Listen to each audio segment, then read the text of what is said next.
여러분, 신경치료 끝나고 이게 다 끝났다 하고 안심하시죠? 근데 사실 신경치료는 치료 끝이 그 끝이 아닙니다. 제가 진료실에서 다시 오시는 분들 대부분은요, 신경치료가 잘못된 게 아니라 그 후 관리가 안 돼서 문제가 생긴 경우가 정말 많아요. 오늘은 치아쌤이 직접 알려드리는 신경치료 반드시 지켜야 할 3가지. 이것만 지키면 재발 위험이 확 낮아집니다. 신경치료 후에 2에서 4주 안에 최종 보철을 꼭 하셔야 됩니다. 가장 중요하지만 제일 많이 놓치는 포인트예요. 왜 중요할까요? 신경치료한 치아는 신경이 없어서 감각이 좀 둔해지고요. 조직이 약해지면서 조금 부러질 위험이 굉장히 많이 증가합니다. 또 신경치료가 끝난 뒤에 치아 안쪽에 빈 공간이 남아있어서 그쪽으로 세균이 들어가기가 훨씬 쉬워요. 그래서 크라운 치료가 필요합니다. 크라운은 쉽게 말해서 뚜껑, 보호 캡의 역할을 하죠. 치아를 통째로 감싸주고요. 바깥 세균이 근관 안으로 들어가는 걸 완벽히 차단하고 또 씹는 힘으로 치아가 쪼개지는 걸 방지해줘요. 그래서 신경치료 후에 치아가 부러지는 가장 흔한 이유는요. 크라운을 제때 안 해서 그래서 적정 시기는 2주에서 4주가 지나기 전에 늦어도 6주 이내입니다. 단 앞니 쪽은 신경치료 후에 레진 치료로만 하셔도 되고요. 또 작은 어금니는 교합이나 치아 삭제량을 보고 선택을 하면 되고요.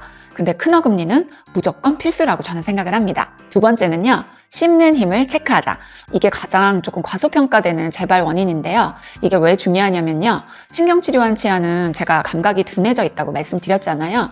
근데 본인은 저 그냥 괜찮은데요? 라고 느끼지만 실제로는 한쪽에 힘이 집중되어 있는 경우가 진짜 많아요. 그래서 치아는 지속적으로 강한 힘이 한 점에 몰리면요. 미세한 금이 생기고 또 뿌리 쪽에 염증이 다시 생길 수가 있어요. 최악의 경우에는 치아가 종종 쪼개집니다. 또는 깨지기도 하고요. 그래서 치과 연구에서도 근간 치료 후에 파절의 원인이 대부분이 교합 스트레스라는 것은 잘 알려져 있습니다. 그래서 어떻게 해야 될까요?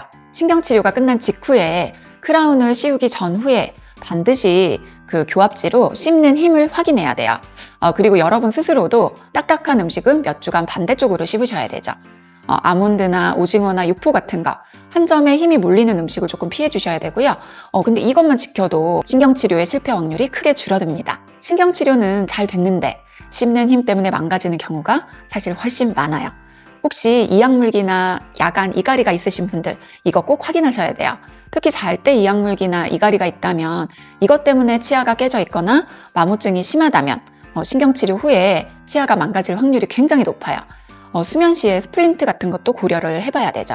자, 3번째는요. 재감염을 막아야 되는데요. 보통 신경치료를 하고 나서 임시 재료로 막아놓거든요. 근데 이 임시 재료 상태를 너무 오랫동안 방치하시면 안 됩니다. 막 아파가지고 신경치료 했는데 신경치료 하니까 통증이 씻은 듯이 없어졌죠. 그리고 치과 안 가고 방치하시는 분들 제가 너무 많이 봤거든요. 신경치료 후에 치아 속에는 이미 세균을 제거해 놓고 또 살균 소독이 끝나 있는 비어있는 통로가 있어요. 근데 이 통로가 임시 재료만 막고 오랫동안 방치가 되면요.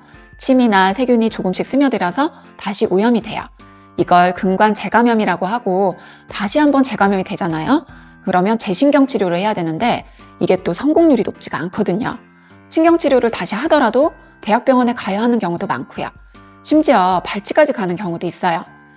근관치료가 실패하는 원인 1위가 재감염입니다. 그래서 지켜야 할 것을 제가 말씀을 드리면 임시충전 상태로 2에서 3주 이상 방치 금지, 그리고 임시충전물이 떨어지면 바로 치과 가서 다시 막아주고요. 임시충전을 해놨는데 그쪽으로 찬물이나 음식물이 들어가는 느낌이 있으면 즉시 점검 받으셔야 돼요. 정밀하게 밀폐가 되는 재료로 최종 수복물을 꼭 하셔야 됩니다.